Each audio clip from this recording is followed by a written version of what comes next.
15장 말씀 가운데 우리 삭개오, 예수님과 삭개오에 관한 말씀을 함께 살펴볼 수 있기를 원합니다. 2절 말씀이에요. 삭개오라, 이름한 자가 있으니 세리장이요 또한 부자라. 이 삭개오의 이름의 뜻은 의로운, 순전한 이런 뜻입니다. 그러나 그가 이름대로 살지를 못했죠. 세리장이요 부자라고 말씀하고 있습니다. 이 말의 뜻은 큰 도둑이다 이런 뜻이에요.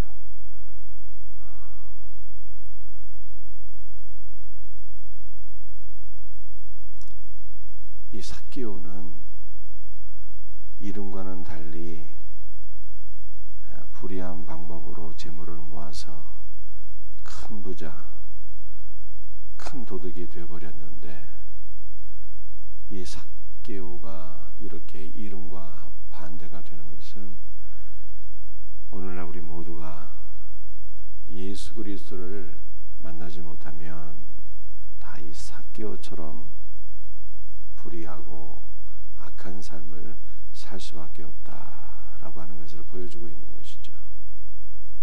그런데 이 삭개오가 이름처럼 순전하게 되잖아요. 의롭게 됩니다. 언제 의롭게 되죠? 예수님을 만나게 될 때 그의 삶이 온전히 변화되는 역사가 일어나게 됩니다. 그러므로 오늘 성경은 삭개오를 통해서 우리에게 말씀하고 있는 것이죠. 우리도 예수님을 만나지 못하면 다 불의한 자가 될 수밖에 없으나 오직 예수님 안에서 우리가 회복되고 변화된다라고 하는 것을 성경이 말씀하고 있는 것입니다. 이 삭개오가 예수님을 만나는 장면을 보여주고 있는데요. 삭개오가 어디서 예수님을 만나게 됩니까? 4절 말씀이죠. 앞으로 달려가서 보기 위하여 돌 무화과 나무에 올라가니 이는 예수께서 그리로 지나가시게 되미로라. 삭개오가 키가 작았어요. 그래서 많은 사람들에게 둘러싸여 있는 예수님을 볼 수가 없어서 돌 무화과 나무 위로 올라가서 예수님을 보게 되었습니다. 삭개오가 예수님을 만나기 원했던 이유는 무엇입니까? 풍문에 들어보니 예수님은 세리와 죄인의 친구다 이렇게 얘기를 하고 있는 거예요. 예수님은 세리도 정죄하지 않고 죄인도 긍휼히 여기시고 은혜를 베푸시는 분이다. 이런 말을 들으니까 예수님을 만나보고 싶은 거예요. 삭개오는 비록 돈은 많았지만 불의한 방법으로 돈을 모은 자이기 때문에 사람들이 다 매국노라고 손가락질했습니다. 도둑놈이라고 흉보았습니다. 사람들이 다 그를 꺼려했어요. 그러니까 돈은 많았지만 왕따를 당했는데 예수님만은 그러지 않으실 것이다. 기대를 하고 예수님 보기 위하여 돌 무화과 나무로 올라갔어요. 이전 성경에서는 뽕나무라고 했는데 잘못된 번역이고요. 돌 무화과 나무가 맞습니다. 이 돌 무화과 나무는 일반 무화과 나무와는 다른 종류이고요. 이게 무화과 나무와 비슷하지만 무화과 나무가 아닌, 달리 표현하면 야생 무화과 나무다. 이렇게 이해를 하시면 좋겠습니다. 그래서 이 야생 무화과 나무의 열매는 떫어서 먹을 수가 없어요. 그래서 이것을 먹으려면은 이 바늘로 다 구멍을 내서 올리브 기름을 발라주게 될 때 이 돌 무화과 나무의 열매는 사람이 먹을 수 있는, 식용이 가능한 달콤한 열매가 된다고 합니다. 그런데 이 돌 무화과 나무의 특징은 회복력이에요. 생명력이 엄청 강합니다. 그래서 나무가지를 잘라서 땅바닥에 꽂아도 거기에서 다시 이 나무가 자라고 가지를 내고 잎사귀를 내고 열매를 맺을 만큼 회복력이 강한 나무가 이 돌무화과 나무입니다. 그래서 삭개오가 이 돌무화과 나무에 올라가서 예수님을 만나고 변화되잖아요.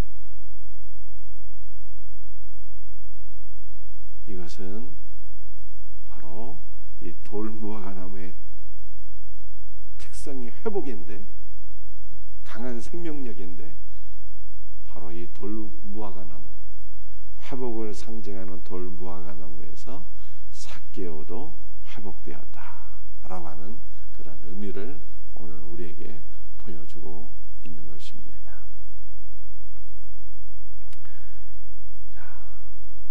예수님께서 돌무화과 나무 위에 올라가서 예수님을 만나기를 소원한 삭개오에게 말씀하셨어요. 뭐라고 말씀하셨습니까? 5절 말씀이죠. 예수께서 그곳에 이르사 쳐다보시고 이르시되 삭개오야 속히 내려오라. 내가 오늘 네 집에 유하여야 하겠다 하시니.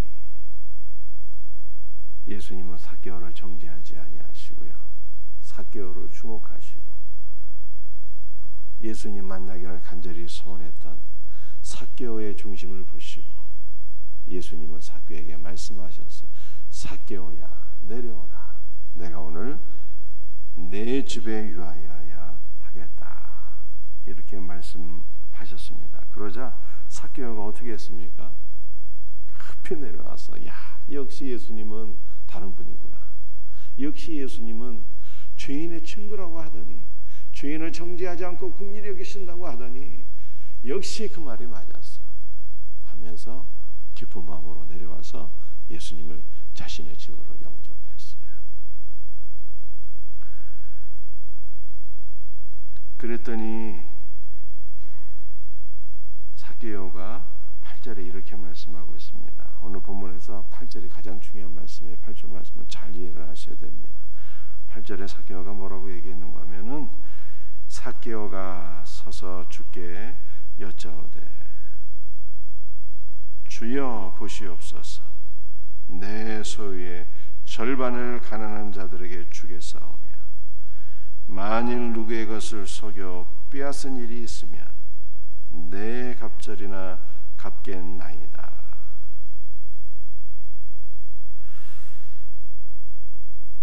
삭개오가 네, 주님, 제 재산의 절반을 가난한 자들에게 다 나눠주겠고요, 만약 누구의 것을 속여 빼앗은 일이 있으면 4배나 갚겠나이다. 이렇게 말씀을 드렸어요. 그러니까 삭개오는 자기의 전 재산을 다 어떻게 하겠다는 것입니까? 자기의 전 재산을 나눠주겠다는 뜻이에요. 여러분 한번 생각해 보세요. 재산이 100인데 50을 가난한 사람 다 나눠주겠대요. 근데 이 삭개오가 정상적으로 부자가 된 게 아니거든요. 남의 것을 속여 빼앗아서 또 부자가 되었어요. 그 나머지 50은 어떻게 돼? 나머지 50도 내가 불의한 방법으로 재물을 모은 것이기 때문에 이것으로 다 변상하겠나이다, 배상하겠나이다, 이렇게 얘기한 거예요. 그러니까 자기의 재물은 아무것도 없는 거죠. 사랑하는 성도들이요, 오늘 이 말씀 가운데 첫 번째 기도 제목이에요.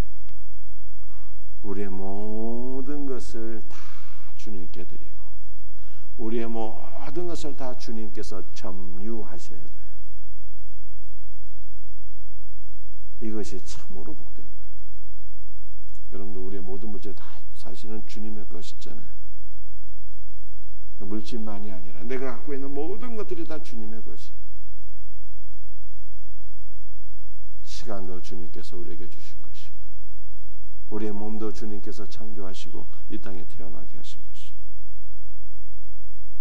우리의 영도 그분이 살려주신 것이고 우리에 있는 모든 것들이, 우리의 가정도 자녀도 직장도 사업장도 우리의 소유가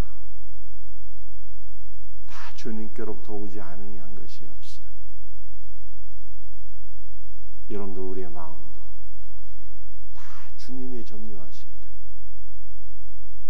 여러분들 우리의 마음을, 우리의 영혼과 마음을 주님께서 점유하지 아니하시면 다 어떻게 될까요? 마귀가 들어오든지 세상의 탐심이 들어오든지 다른 것이 차지하게 되면요, 우리의 영이 생명을 잃게 되고 우리의 마음이 다른 것으로 가득 차게 되면 주님을 바라보지 못하게 되고, 우리의 가정도 주님이 임재하시고 주님이 주인이 되어셔야 되는데 주님이 우리의 가정을 통치하지 아니하시면 다 잘못되는 거예요. 파괴되는 거예요. 그러므로 우리의 모든 것은 다 주님께서 점유하셔야 되는 거예요. 주여, 내 영혼도 주님이 점유하시고 내 마음도 주님이 온전히 점유하시고 나의 물질도 온전히 주님이 점유하시고 주님의 뜻대로 쓰임받게 하옵소서. 모든 것 주님께 드리기를 원합니다. 주님이 나의 모든 삶을 점유하시고 통치하시고 다스려 주옵소서. 주님의 뜻대로 쓰임받기를 원합니다. 여러분 이렇게 기도하셔야 돼요. 주님께 사로잡힌 영혼이 가장 복된 거예요. 주님께 사로잡히지 않으면 다른 것에 사로잡혀요. 오늘도 올라오면서 신문 얘기 잠깐 했는데 다 요새는 사회 마약이 얼마나 판치는지, 미국 사회는 다 좀비 사회가 되어버렸다잖아요. 주님께서 우리를 점유하셔야 돼요. 안 그러면 다른 것이 우리를 점유하게 되면 좀비가 되어버려요. 좀비가. 중독 환자 다 좀비들 아닙니까? 그러므로 우리와 우리의 자녀들과 우리의 삶 전 영역이 주님께서 점유하시옵소서. 여러분들 이렇게 기도하셔야 돼요. 여러분들 이 삭개오가 이제 주님께 고백하는데 뭐라고 고백하는가 하면은, 내가 누구의 것을 속여 빼앗은 일이 있으면 4배나 갚겠나 하잖아요. 여러분들 속이다라고 하는 단어가 원어를 보게 되면 무슨 뜻인가 하면은 무화과를 고발하다 이런 뜻이에요. 정말 그렇게 되어 있어요. 이 속이다가 뭐 거짓말로 남을 속여서 사기치고 그런 뜻이 아니라 무화과를 고발하다 이런 뜻이에요. 여러분 무화과를 고발한다는 것이 도대체 무슨 뜻일까요? 여러분들 고대 이스라엘 사회는 무화과가 국가의 중요 자산이에요. 그래서 이것을 외부로 몰래 반출할 수가 없어요. 이것을 무화과로 외부로 수출하기 위해서는요 반드시 허락을 받아야 돼요. 여러분들 예를 들어서 금 같은 거 몰래 해외로 이렇게 반출할 수가 있습니까? 이런 것들은 다 신고를 해야 되거든요. 마찬가지. 무화과가 국가의 중요 자산이기 때문에 밀거래가 안 되는 거예요. 반드시 신고를 하고 허락을 받고 수출을 해야 되는 거예요. 그런데 어떤 사람이 세금을 아끼려고 몰래 이걸 밀반출합니다. 그러면 그것을 검사에서 신고하고 세금을 물게 하는 그 업무를 하는 것이 바로 세리의 업무 가운데 하나였어요. 그런데 세리들은 어떻게 했을까요? 몰래 무화과를 밀반출하는 사람들을 붙잡아 갖고요 많은 세금을 때리고 그 과정에서 자기가 치부를 했어요. 그래서 이 속인다는 뜻이 나중에 어떻게 발전하게 되는가 하면은 남의 약점을 잡아서 그것을 이용해서 치부하는 것으로 그렇게 의미가 확대하게 됩니다.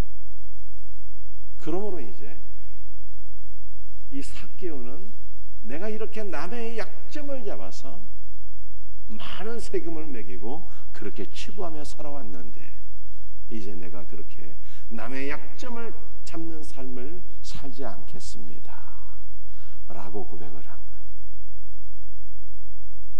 사랑하는 성도들이요, 우리도 남의 약점을 잡고 남의 꼬투리를 잡고 그것을 이용해서 사람을 괴롭히고 치부하는 그러한 인생 되면 안 되는 거예요. 그러한 인생 되지 않기를 주의 이름으로 축복합니다.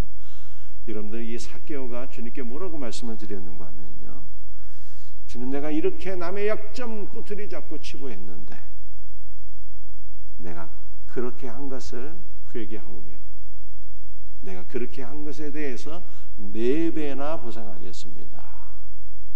이렇게 말씀드렸어요. 4배.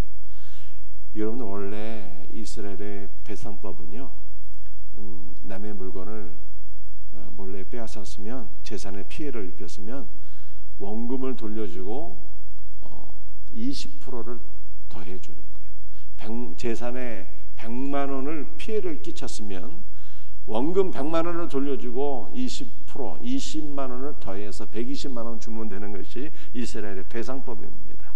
그런데 유일한 이외들이 있어요. 이스라엘은 농경사회이기 때문에 양을 도둑질하면 4배, 소를 도둑질하면 5배를 갚는 것이 이스라엘의 배상법이에요. 그런데 삭개오의 경우에는 양 도둑질한 게 아니거든요. 재산의 피해를 준 것이기 때문에 원금에다가 20%를 더해주면 되는 것인데 삭개오는 그렇게 하지 아니하고 4배나 갚겠습니다, 이렇게 고백을 한 거예요.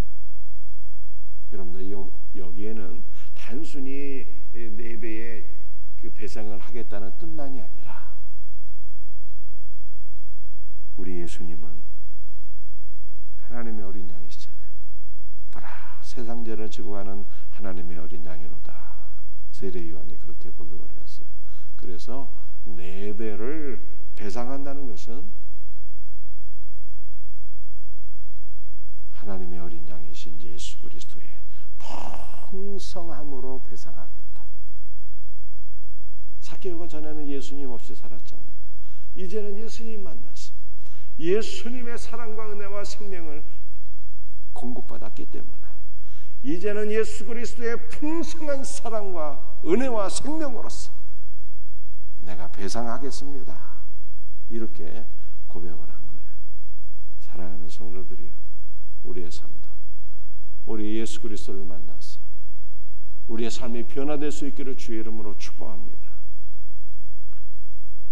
사기꾼에서, 도둑놈에서 의롭고 순전한 자로 변화가 되어야 되겠고요, 남의 약점을 잡고 괴롭히는 삶에서 남에게 유익을 끼치는 삶으로 변화가 되어야 되겠고요, 우리가 이제까지 남의 재산상에 피해를 끼친 적이 있다면 이제는 배상하되 단순히 물질로 배상하는 것이 아니라 그리스도의 풍성으로서 배상할 수 있는, 그리스도의 풍성한 사랑과 은혜로서 배상할 수 있는 이 놀라운 은혜가 우리 모두에게 있기를 주 예수의 이름으로 축복합니다.